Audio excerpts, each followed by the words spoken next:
Hi, ഇതെൻ്റെ ഒരു കായ്ച്ച് തീർന്ന ഒരു തക്കാളി ചെടിയാണ്. ഇത് കരിഞ്ഞ് ഇങ്ങനെ തലഭാഗം താഴോട്ടായിട്ട് കിടക്കുവാണ്. ഇതിൻ്റെ ഒരു ഭാഗം കണ്ടിച്ചെടുക്കണമെന്ന് ഞാൻ വിചാരിക്കാൻ തുടങ്ങിയിട്ട് കുറച്ച് ദിവസമായി. ഇച്ചിരി അസൗകര്യങ്ങൾ കാരണം ഇനി കണ്ടിക്കുന്നത് ഒരല്പം നീണ്ടുപോയി. അതുകൊണ്ട് മുക്കാൽ ഭാഗവും കരിഞ്ഞു പോയി. ഇത് ശകലം ഭാഗം, തലഭാഗം കുറച്ച് ഭാഗമുണ്ട് കരിയാത്തത്. അത് തല ഇപ്പം താഴോട്ടായിട്ട് ഇങ്ങനെ കിടക്കുന്നതുകൊണ്ടാണ് നിങ്ങൾക്ക് വ്യക്തമാകാത്തത്. ഞാനൊരു കയ്യിൽ മൊബൈലും പിടിച്ചുകൊണ്ടാണ് ഇത് എടുക്കുന്നത്. അതുകൊണ്ട് വീഡിയോ ഇച്ചിരി ക്ലിയർ ആകുന്നത് കുറവുണ്ട്. ഇതാണ് കണ്ടോ, ഇത്രയും ഭാഗമുണ്ട് നമുക്ക് കരിയാത്തതായിട്ട്. പക്ഷേ ഇതിൻ്റെ കുറച്ച് ഇലകൾ കണ്ടോ കരിഞ്ഞിട്ടുമുണ്ട്. ഇതിലൊരു ഫംഗൽ ഇൻഫെക്ഷനും കാണുന്നുണ്ട്. അപ്പോൾ ഈ കരിഞ്ഞ ഇലകളെല്ലാം ഒന്ന് കണ്ടിച്ച് കളയണം. കണ്ടോ, വെള്ള ഇതായിട്ടിരിക്കുന്നുണ്ടോ, കണ്ടോ. ഇതെല്ലാം ഒന്ന് കണ്ടിച്ച് ഒന്ന് കഴുകിയെടുത്തിട്ട് വരാവേ. ഇപ്പം ഞാൻ ആ ഇല എല്ലാം കണ്ടിച്ചു. മേളിൽ മാത്രം 1-2 ഇലയേ ഉള്ളേ. അതിലൊരു ചെറിയ പൂവുണ്ടായിരുന്നു, അതങ്ങനെ തന്നെ ഞാൻ നിലനിർത്തിയിട്ടുണ്ടേ. എന്നിട്ട് നന്നായിട്ട് കഴുകി എടുത്തിട്ടുണ്ടേ. ആ ചെറിയ കമ്പിൻ്റെ ഇപ്പോഴത്തെ രൂപമാണ് ഈ കാണിക്കുന്നത്. കണ്ടോ, ഇങ്ങനെ വന്നിട്ട് ഇവിടെ നിന്ന് ഇങ്ങനെ ശിഖരം പോലെ വന്നിട്ടുണ്ട്. അതിൻ്റെ ഇത് കണ്ടോ, അത് തുടങ്ങുന്നതിൻ്റെ അവിടെ തന്നെ ഒരു കൊല പൂ വന്നിട്ടുണ്ട്.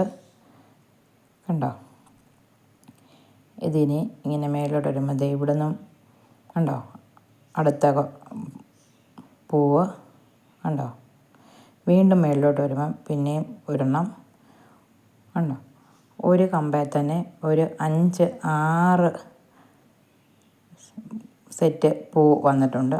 അത് താഴെ നിന്ന് തന്നെ 2 ശിഖരങ്ങൾ. ഇപ്പം നമ്മൾ ഇടത്തോട്ടുള്ളതാണ് കണ്ടത്. ഇനി അടുത്തത് ഇപ്പുറത്തോട്ടുള്ളത് കാണാവേ. കണ്ടോ, ഇത് ഇവിടെ നിന്ന് ഇങ്ങനെ വന്നിട്ട് ഇവിടെ വരുമ്പോൾ വീണ്ടും 2 ശിഖരങ്ങൾ വരുന്നുണ്ട്. ഇതിൻ്റെ താഴെ തന്നെ കണ്ടോ ഒരു സെറ്റ് പൂ വന്നിട്ടുണ്ട്. സാധാരണ ഇങ്ങനെ വരുന്ന ചെറിയ ചെറിയ ഇതിലൊന്നും പൂക്കൾ ഉണ്ടാകാറില്ല. അത് കണ്ടോ, ഇതിലെത്ര എണ്ണം നോക്കിയേ. ഈ ഒരു ഇതിലൊരു 4-5-6 സെറ്റോളം പൂ വന്നിട്ടുണ്ട്. കണ്ടോ, താഴെ അടി തൊട്ട് മുടി വരെ എന്ന് പറയുന്ന പോലെ. ഇത് ആദ്യമുണ്ടായ പൂവാണ്. അതെല്ലാം തക്കാളിയായിട്ട് മാറി വരുന്നുണ്ട്. ഇതെങ്ങനെയാണെന്ന് ചെയ്തെന്ന് ഞാൻ കാണിക്കാം. നമ്മൾ നേരത്തെ ആ മുറിച്ചെടുത്ത കമ്പ് കുറച്ച് വെള്ളം എടുത്തിട്ട് അതിൻ്റെ അടിഭാഗം ആ വെള്ളത്തിൽ മുട്ടിയിരിക്കുന്ന പോലെ ഇട്ട് വെച്ച് ഒരു 3-4 ദിവസം ഞാൻ ഇട്ട് വെച്ചിട്ടുണ്ട്. ഉണ്ടായിരുന്ന ഇലയും പൂവൊന്നും പോയിട്ടില്ല. നമ്മൾ ലാസ്റ്റ് നിർത്തിയ ഇല അതവിടെയുണ്ട്. ഇനി നമുക്ക് ഒരു ചട്ടിയിൽ മണ്ണൊരുക്കിയിട്ട് അതിലേക്ക് ഇതൊന്ന് നട്ടു കൊടുക്കാം. ഈ ചെടിച്ചട്ടി ഞാനൊരു തണലിലാണ് വെച്ചിട്ട്. തണലെന്ന് പറഞ്ഞാൽ ഇതൊരു പയറാണ്, അമരപ്പയർ. ഇത് ഇച്ചിരി പടർന്ന് ഇങ്ങനെ നിൽക്കുന്ന അതിൻ്റെ ചുവട്ടിലാണ് ഞാൻ തൽക്കാലം ഈ ചട്ടി വെച്ചിരിക്കുന്നത്. ഈ കമ്പ് എന്നിട്ട് നമ്മൾ ഇതിലേക്കൊന്ന് കുഴിച്ച് വെച്ച് കൊടുക്കാൻ പോവുകയാണേ. അപ്പം ഇതിൻ്റെ തലഭാഗം ഇങ്ങനെ വളഞ്ഞിരിക്കുന്നതുകൊണ്ട് അത് മണ്ണിൽ മുട്ടാതിരിക്കാനായിട്ട് ചെറിയൊരു കമ്പ് വെച്ചാൽ തലഭാഗത്തെ ഒന്ന് നേരെ നിർത്തിയിട്ടുണ്ട്. അപ്പം നമ്മൾ കുഴിച്ച് വെച്ചപ്പോൾ മുകൾ ഭാഗത്ത് മാത്രമേ 2 ഇല ഉണ്ടായിരുന്നുള്ളൂ. ഇത് അതിനൊരു മാറ്റമില്ല, അതുപോലെ നിൽക്കുന്നുണ്ട്. വാടൊന്നുമില്ല, കരിയൊന്നുമില്ല, ഒന്നുമില്ല. താഴ്ഭാഗത്തുനിന്നും 2 ഇല വരാൻ തുടങ്ങുന്നുണ്ട്. കുറച്ച് ദിവസം കൂടെ കഴിഞ്ഞപ്പം ഇത് കണ്ടോ, ആ വന്ന ഇല വലുതായി അതിൻ്റെ നടുക്കുന്ന് മറ്റൊരു കിളിർപ്പും കൂടെ കിളിർത്ത് വരുന്നുണ്ട്.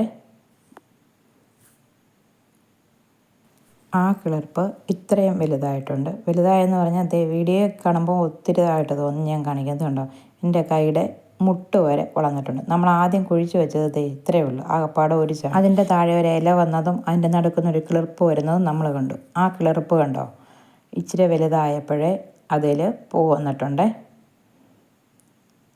കണ്ടോ, അത് ഒരു സെറ്റല്ല, വീണ്ടും അപ്പുറത്ത് ഒരു സെറ്റ് പൂവും കൂടെ വരുന്നുണ്ട്. ഇതാണ് നമ്മൾ ആദ്യം കുഴിച്ച് വെച്ച ഭാഗമേ. കണ്ടോ, ആ കിളിർപ്പ് നീളം വെക്കും തോറും ഉണ്ടോ അത് കൊലയായിട്ട് വീണ്ടും വീണ്ടും പൂക്കൾ വരുന്നുണ്ട്. കണ്ടോ, ഇതിൻ്റെ താഴ്ഭാഗത്തു നിന്നുള്ള കുറച്ച് ഇലകൾ ഒന്ന് കണ്ടിച്ച് കളയാമെന്ന് തീരുമാനിച്ചു. ഉണ്ടോ, ഈ ഇല ഞാൻ കണ്ടിച്ച് കളയുവാണേ. അതുപോലെ തന്നെ നമ്മൾ ആദ്യം കുഴിച്ച് വെച്ചപ്പോൾ അതിൻ്റെ മുകൾ ഭാഗത്ത് 1-2 ഇലയും ഒരു പൂവ് നിൽപ്പുണ്ടായിരുന്നു. അതും പിന്നീട് അത് വളരുന്നോ കരിയുന്നോ ഒന്നുമില്ല. അത് വെട്ടിക്കളഞ്ഞാലും ഇതിനെ ബാധിക്കത്തില്ല. വേറെ ധാരാളം കിളിപ്പുകൾ വരുന്നുണ്ട്. അതുകൊണ്ട് ഞാൻ ആ ഭാഗം ഒന്ന് കണ്ടിച്ച് കളയുവാണേ. ഉണ്ട്, ഈ ഭാഗമാണ് നമ്മൾ ഇവിടെ നിന്ന് ഇങ്ങോട്ടുള്ള ഈ ഭാഗം ഇവിടം വെച്ചും ഞാനങ്ങ് കണ്ടിക്കുവാണേ. ആ ഭാഗം കണ്ടിച്ച് കളഞ്ഞിട്ടുണ്ട്. വേറെ ധാരാളം ശിഖരങ്ങൾ വരുന്നുമുണ്ട്. പുതിയ കിളിർപ്പ് വരുന്ന ഭാഗം ഇച്ചിരി ഒന്ന് വളർന്നു കഴിയുമ്പോൾ അതിൻ്റെ താഴേന്ന് തന്നെ പൂവായിട്ടാണ് വരുന്നത്. ഇനിയിപ്പം ഇതിപ്പോൾ കായ്ച്ച ചെടിയിലാണ് ഞാൻ ചെയ്തത്. ഇനി കായ്ക്കാത്ത ഒരു തക്കാളിയുടെ മുകൾ ഭാഗം ഇതുപോലെ ഒന്ന് ചെയ്ത് നോക്കണം എന്നെനിക്കുണ്ട്. അതിൻ്റെ കൂടുതൽ വിവരങ്ങളുമായിട്ട് ഞാൻ വരുന്നതായിരിക്കും. അപ്പോൾ ഈ വീഡിയോ നിങ്ങൾക്ക് ഇഷ്ടമായി എന്ന് വിശ്വസിക്കുന്നു. ഇഷ്ടമായെങ്കിൽ please like, share, subscribe. Thank you for watching. Thank you.